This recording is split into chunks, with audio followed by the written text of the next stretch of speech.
Channel K R vision classes. जैसा कि हमने पिछले लेक्चर में पढ़ा था यूनिट्स के बारे में कि मूल इकाइयां और विकसित इकाइयां क्या होती है।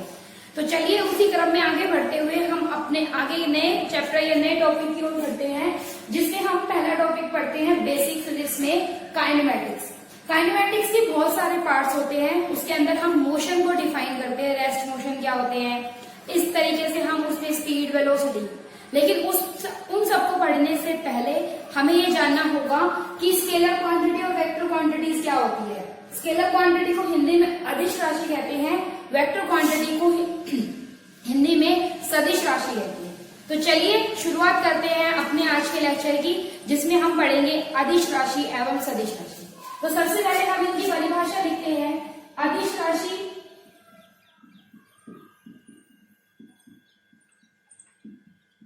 वे राशियां जिनमें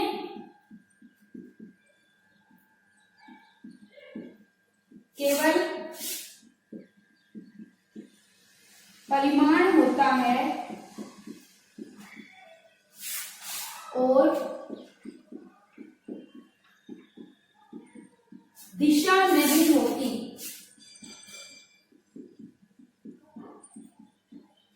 जिनमें केवल परिमाण होता है, दिशा नहीं होती, वे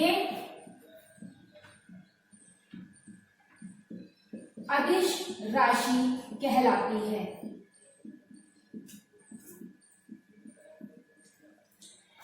बेसिक फिजिक्स का सबसे इंपॉर्टेंट टॉपिक जो हर टॉपिक के अंदर आता है। तो हमने यहाँ पे सीखा कि वे राशियां जिनमें केवल परिमाण होता है और दिशा नहीं होती, जैसे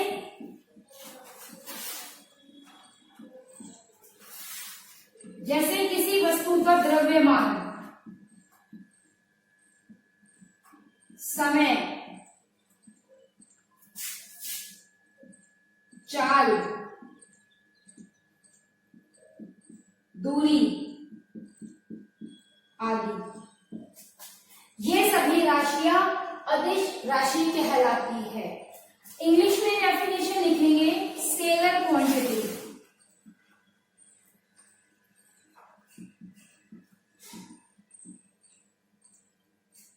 Scalar quantity, those physical quantities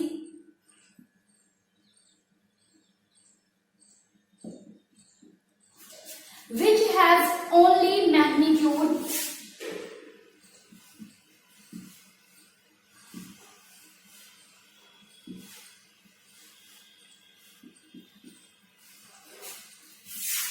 are called scalar quantities.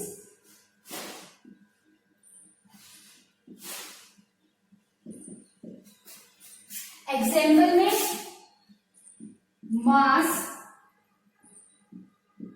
Time, speed and distance etcetera.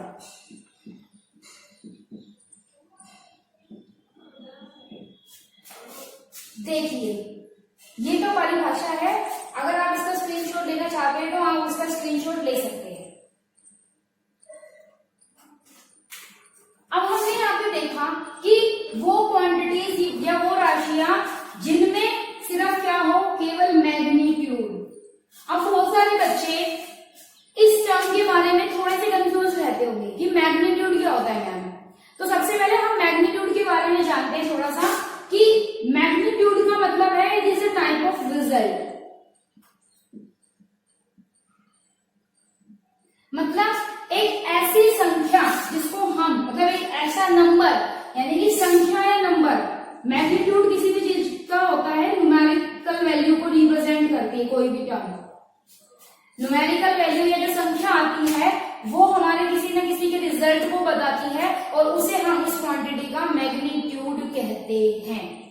जैसे आपने किसी टेस्ट में 100 में से 80 मार्क्स ऑब्टेन किए, तो 80 मार्क्स जो है वो आपका एक रिजल्ट है और रिजल्ट में कितने मार्क्स ऑब्टेन करे आपने 80 इज ए न्यूमेरिकल वैल्यू तो which represent the magnitude of obtain, जो आपके नंबर के बारे में परिमाण को बताती है, आपका रिजल्ट शो करती है, उसे हम मैग्नीट्यूड कहते हैं।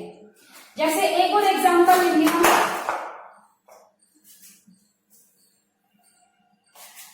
कि अ पर्सन ट्रेवल्स और covers a distance of 100 kilometre,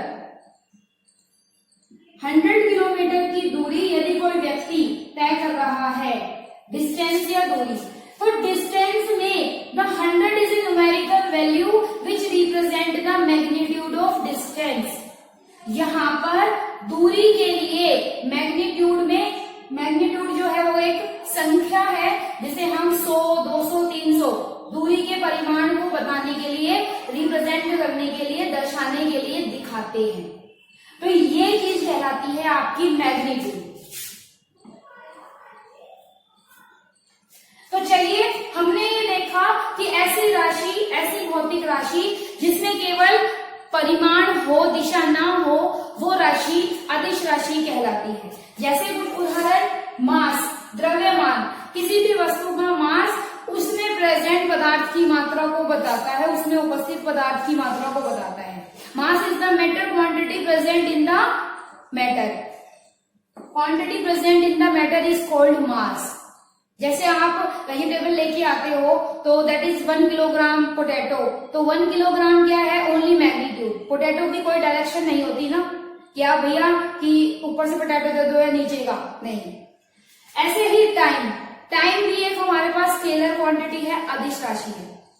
जैसे घड़ी में 3 बज रहे हैं, तो 3 बजने का मतलब है सिर्फ 3 बज रहे हैं, ना पॉजिटिव में बजते हैं 3, ना नेगेटिव में बजते हैं। उसी तरीके से स्पीड, किसी भी व्हीकल की हमारे पास स्पीड जो होती है वो एक अदिश राशि होती है, स्केलर क्वांटिटी होती है, जिसकी कोई डायरेक्शन नहीं है। जैसे यूजुअली आपने रोड्स, हाईवेज पे साइड में बोर्ड्स लगे हुए देखे हैं, जिनपे सिर्फ ये लिखा होता है कि कार्य प्रगति पर है आगे, गाड़ी की चाल 40 से 50 किलोमीटर प्रति घंटा। तो वो वहां कभी भी स्पीड की जगह वेलोसिटी नहीं लिखते, क्योंकि वेलोसिटी में हमें डायरेक्शन भी चाहिए। लेकिन अगर आप किसी को रोड पे आप चल रहे हो, या आपके फ्रेंड जा रहे हैं, या कोई और पर्सन जा रहा है, तो वहां पर वो स्पीड को मेंशन इसलिए करते हैं कि हर पर्सन की गाड़ी की स्पीड तो 40 होनी चाहिए या 40 से 50 होनी चाहिए, लेकिन डायरेक्शन उसकी अपने अकॉर्डिंग हो सकता है किसी पर्सन को सीधे जाना हो सकता है किसी पर्सन को राइट टर्न लेना हो, इसलिए वो वहां पर डायरेक्शन को मेंशन नहीं करते, स्पीड को मेंशन करते हैं। ऐसे ही डिस्टेंस, दूरी जो होती है ना नेगेटिव होती है, ना ऑलवेज हमेशा पॉजिटिव होती है। और उसमें सिर्फ, जैसे मैंने अभी एग्जांपल लिया कि पर्सन ट्रेवल्स 100 किलोमीटर, तो 100 ही रिप्रेजेंट हो रहा है, इसलिए उसमें कोई डायरेक्शन डिस्टेंस में नहीं होती। अब बहुत सारे बच्चे इस चीज के लिए बहुत कंफ्यूज रहते हैं कि अदिश राशि और सदिश राशि को कैसे याद रखे, व्हाट आर द ट्रिक्स। तो देखो, हिंदी वाले बच्चे इस चीज को ध्यान रखना कि यदि हम अदिश राशि में अदिश शब्द को ब्रेक करें तो वो ए जमा दिश बनता है। ए और दिश इन दो शब्दों से मिलकर बना है, और मोस्टली आपको ये पता होगा कि हिंदी में ए का मतलब नहीं होता है, और यहाँ दिश का मतलब है दिशा। तो ये बहुत आसान ट्रिक है, ए जमा दिश मतलब एक ऐसी राशि जिसमें दिशा ना हो, और जिसमें दिशा नहीं होगी उसमें परिमाण होगा, मैग्नीट्यूड होगा। तो ये याद करने का ट्रिक है। उसी तरीके से इंग्लिश वाले बच्चे स्केलर क्वांटिटी, स्केलर में किस वर्ड से मिलकर बना है, स्केल, और स्केल में अगर हम किसी भी चीज की लेंथ नाप रहे हैं, किसी भी चीज की डिस्टेंस मेजर कर रहे हैं एक तरीके से, तो उसमें स्केल में कोई डायरेक्शन नहीं होती। ये मान लीजिए आपका कोई स्केल है तो आप यहाँ से भी स्टार्टिंग कर सकते हैं और यहाँ से भी। यूजुअली हमारे ज्योमेट्री बॉक्स में 15 सेंटीमीटर का स्केल होता है, तो हम 1 to 15 भी मेजर कर सकते हैं, 15 to 1 भी। There is no direction, so that scalar quantities are those quantities which has no directions, only they have a magnitude। उनमें केवल अदिश राशि में केवल मैग्नीट्यूड यानी परिमाण होता है, दिशा नहीं होती। होपफुली आपको ये टॉपिक यहाँ तक अच्छे से समझ में आया होगा। तो अगर आप इसे स्क्रीनशॉट लेना चाहते हैं तो आप इसका स्क्रीनशॉट ले सकते हैं।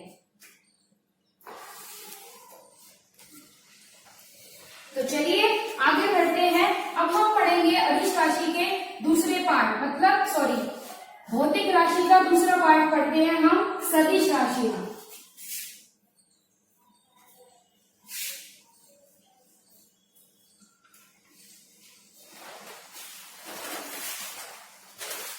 देखिए सदिश राशि,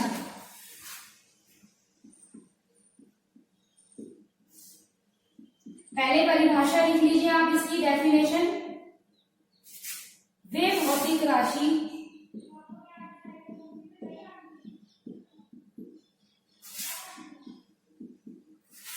जिनमें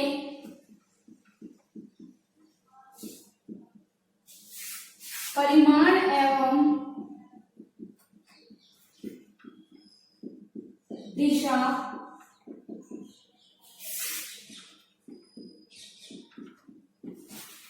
दोनों होते हैं।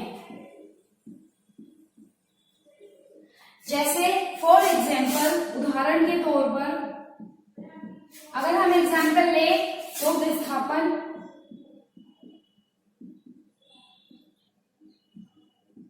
बल, त्वरण, वेग आदि, ये सारी वो राशियां हैं जिनमें दोनों चीजें होती है, परिमाण भी होता है और दिशा भी होती है। उसी तरीके से इंग्लिश में लिखेंगे vector quantities.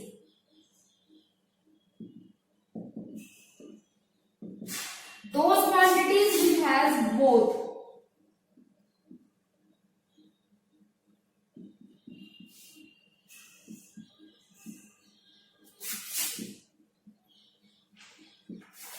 magnitude as well as direction.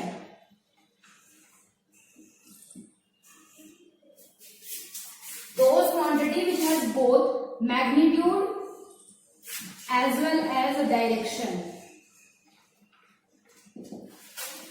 मतलब इसमें दोनों चीजें मिलती हैं। एग्जाम्पल अगर हम इन्हीं को कन्वर्ट करें, विस्थापन in English is called displacement,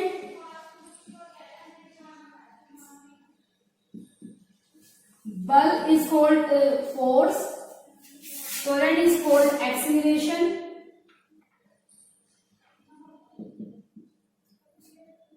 वेग is called velocity, etcetera.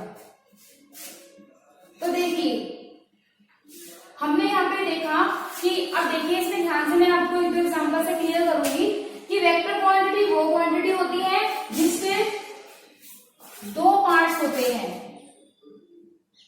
Direction भी और मैग्नीट्यूड भी, यानी परिमाण भी और दिशा भी। उदाहरण के तौर पर हम लेते हैं बल, फोर्स का एग्जांपल। कैसे?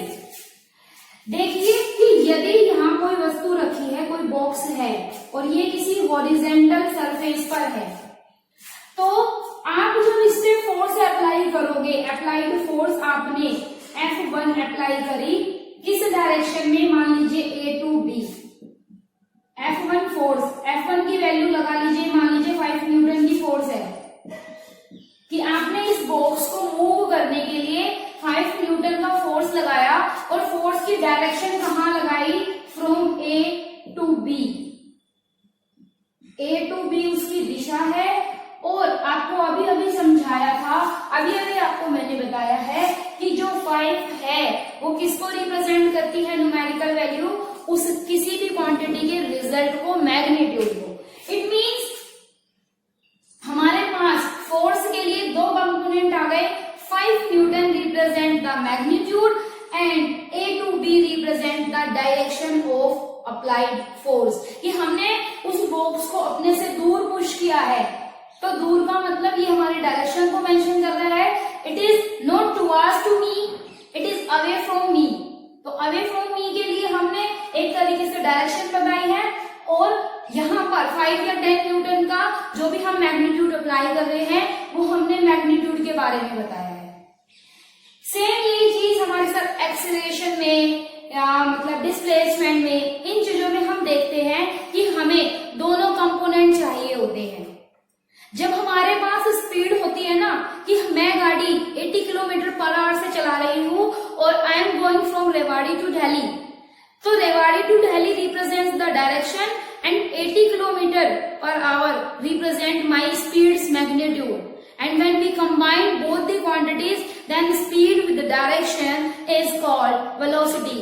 यदि हम चाल को दिशा के साथ मिला देते हैं कि भाई मैं 80 किलोमीटर की रफ्तार से गाड़ी को चलाकर रेवाड़ी से दिल्ली ले जा रही हूँ, तो रेवाड़ी से दिल्ली मेरी दिशा को निर्देशित करता है, दिशा को बताता है, और 80 किलोमीटर प्रति घंटा मेरी चाल को बताती है, यानी कि मेरे परिमाण को, रिजल्ट को बताती है, मैग्नीट्यूड को बताती है। और जब हम मैग्नीट्यूड और डायरेक्शन मिला देते हैं तो हमारे पास एक क्वांटिटी आती है जिसे हम वेक्टर क्वांटिटी या सदिश राशि कहते हैं। तो देखिए, आपने देखा कि सदिश राशि वो राशि है जिसके दो बच्चे हो, मैग्नीट्यूड और डायरेक्शन, यानी कि परिमाण और दिशा। और अदिश राशि वो राशि है जिसमें सिर्फ एक ही चीज मिलती है, दैट इज कॉल्ड मैग्नीट्यूड। अब जैसे हिंट, आपको एक हिंट या एक ट्रिक बताई गई कि सदिश के लिए अदिश के लिए ऐसे ही हम सदिश राशि के भी पार्ट्स में डिवाइड करेंगे। सदिश राशि में सह और दिश, सह का मतलब है साथ और दिश का मतलब है दिशा, यानी कि ऐसी क्वांटिटी जिसमें दिशा भी हो उसे हम सदिश राशि कहते हैं। आगे आप लोगों को होपफुली आपको समझ में आया होगा, आप इसका स्क्रीनशॉट ले सकते हैं।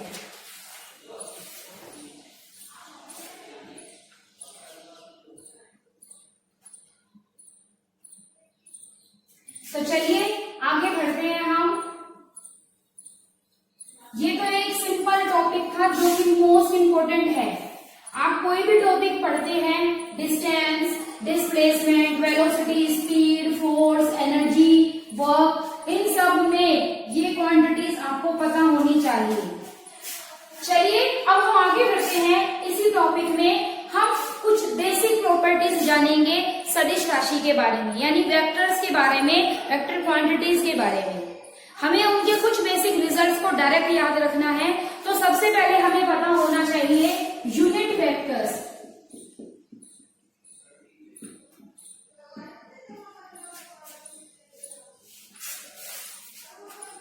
या फिर एकांक सदिश।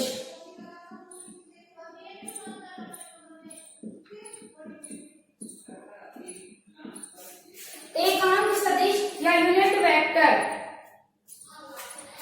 यूनिट वेक्टर वो होते हैं जिनका मैग्नीट्यूड तो 1 हो और जो एक पर्टिकुलर डायरेक्शन में जा रहे हो। एकांक सदिश का मतलब जिसका परिमाण, रिजल्ट, मैग्नीट्यूड 1 हो और जो किसी एक ही दिशा में गति करता हो, उसे हम यूनिट वेक्टर कहते हैं। तो लिख लीजिए इसकी परिभाषा। यह ऐसी सदिश राशि है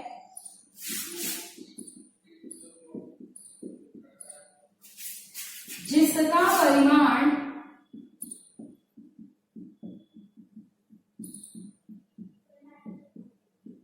एक हो और जो किसी विशेष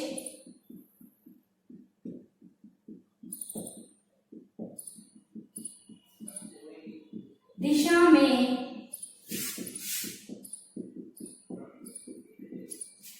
अनुदिश हो।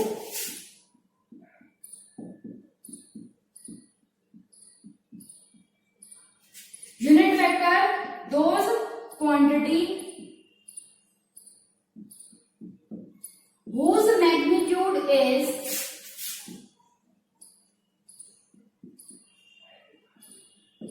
unit and it is moved in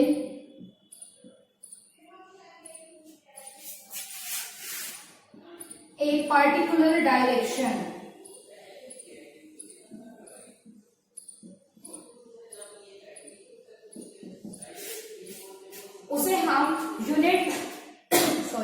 उसे हम यूनिट वेक्टर या एकांक सदिश कहते हैं। ये कुछ प्रॉपर्टीज है, ये कुछ रूल्स हैं, कुछ रिजल्ट्स हैं जो आपके हर एग्जाम्स में आपकी मदद करेंगे। तो प्लीज आप इन्हें ध्यान से देखिए, ध्यान से सुनिए और इन्हें करने की कोशिश कीजिए।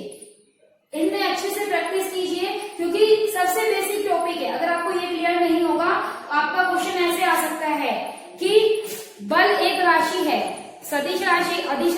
दोनों, यानी कि force is a quantity, option दे देगा vector quantity, scalar quantity, both या नन ऑफ दीज। तो जब आपको ये पता ही नहीं होगा कि अदिश राशि सदिश राशि कहते किसे हैं, तो आप उनको अप्लाई कैसे करेंगे। तो हम यदि मैं यूनिट वेक्टर को आई, जे और के कंपोनेंट से रिप्रेजेंट करती हूं, कि हमने ये देखा कि कोऑर्डिनेट सिस्टम में एक्स एक्सिस, वाई एक्सिस और जेड एक्सिस हमारे पास तीन कंपोनेंट होते हैं और ये तीनों एक्सिस, तीनों अक्ष एक दूसरे के म्यूचुअली परपेंडिकुलर है, एक दूसरे पर लंब होते हैं और इनका सेंटर पॉइंट कहलाता है केंद्र, जिसे हम ओरिजिन या ओ कहते हैं। तो यदि मैंने ऐसा माना या मैं दिखाती हूं कि मेरा एक्स की डायरेक्शन में जाने वाला यूनिट वेक्टर आई, वाई की डायरेक्शन में जे यूनिट वेक्टर और के यूनिट वेक्टर जो है वो जेड डायरेक्शन में मूव करता है, तो इनका मैग्नीट्यूड जो होगा आई का मैग्नीट्यूड, जे का मैग्नीट्यूड और के का मैग्नीट्यूड मैंने कितना लिखा है, कितना होना चाहिए, यूनिट होना चाहिए, 1 होना चाहिए। ये जो दो इस तरीके से जो ये दो बॉक्सेस है ये मैग्नीट्यूड को रिप्रेजेंट करते हैं, इन्हें हम मॉड्यूलस भी कहते हैं मैथमेटिक्स में।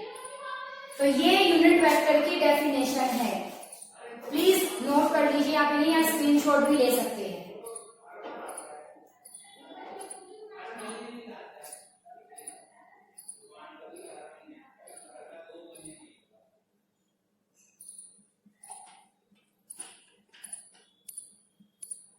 होपफुली आपने नोट कर लिया होगा। चलिए ऐसे ही हम एक छोटी सी डेफिनेशन वेक्टर्स में आगे देखते हैं।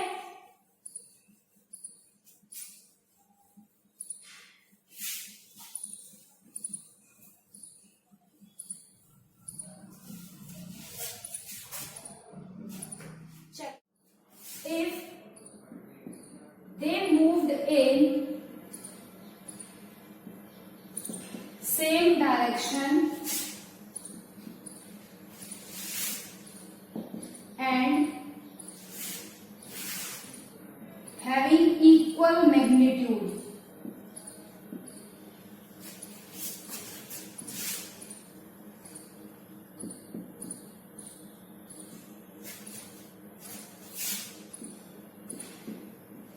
दो सदिश ए और बी तुल्य सदिश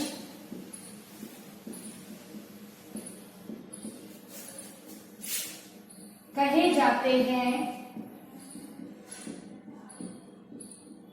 यदि उनका परिमाण समान हो और वे एक ही दिशा में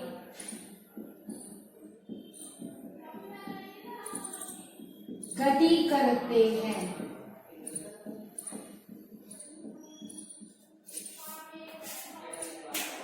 ऐसे दो वेक्टर्स, जैसे फॉर एग्जाम्पल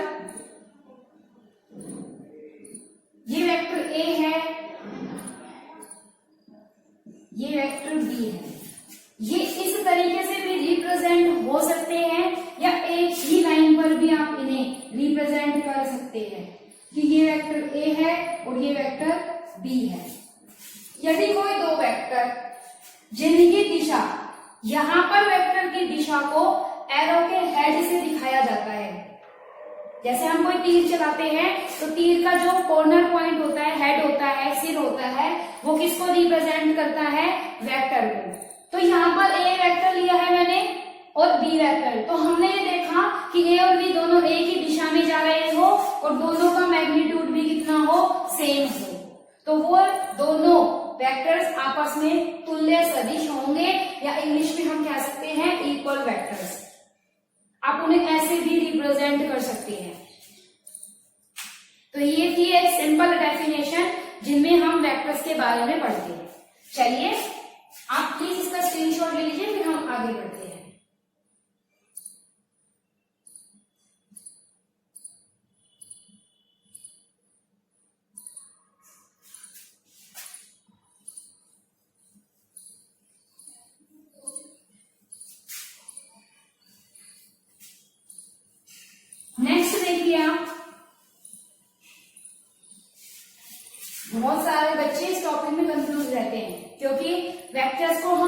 में भी पढ़ते हैं और फिजिक्स में भी पढ़ते हैं।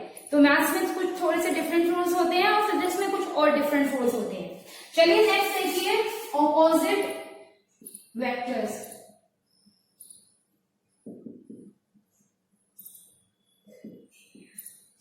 और विपरीत सदिश।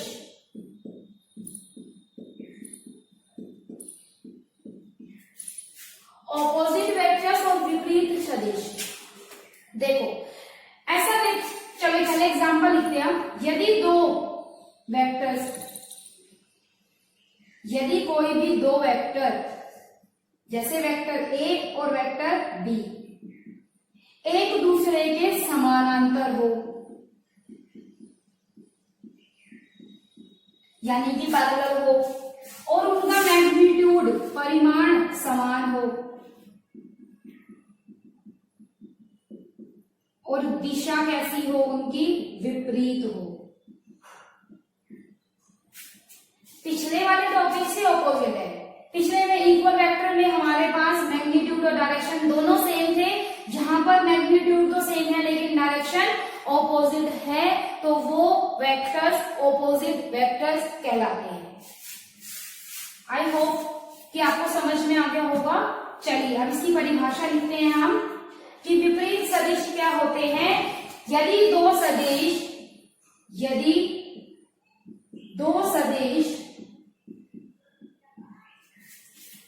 एक दूसरे के समांतर हो और परिमाण समान हो,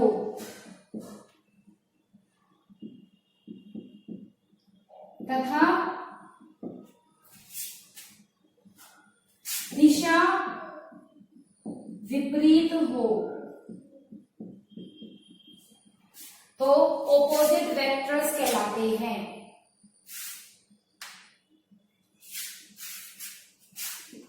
two vectors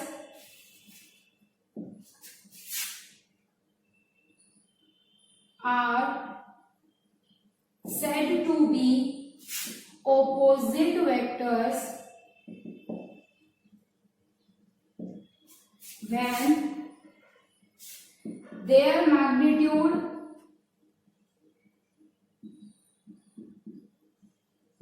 are equal but they move in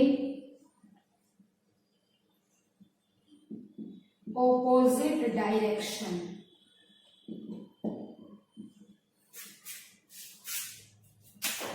कि उनका मैग्नीट्यूड तो समान हो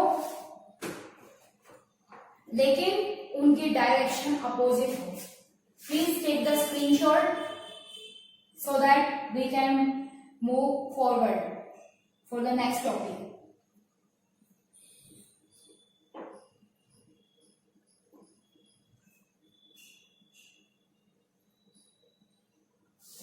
चलिए नेक्स्ट देखिए,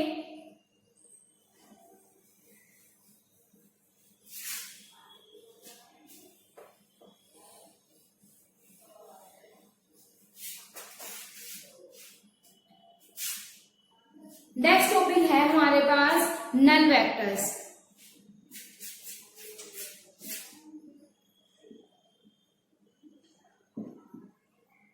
यानी कि शून्य सदिश। वे सदिश जिनका परिणाम शून्य हो,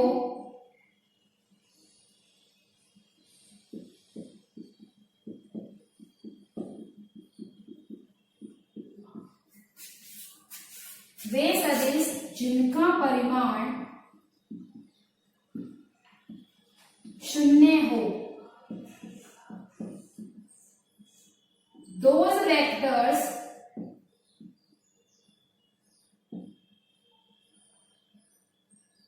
whose magnitude is 0। ऐसे वेक्टर्स जिनका मैग्नीट्यूड 0 या शून्य हो, उन्हें हम नल वेक्टर्स, जीरो वेक्टर्स या हिंदी में शून्य सदिश कहते हैं।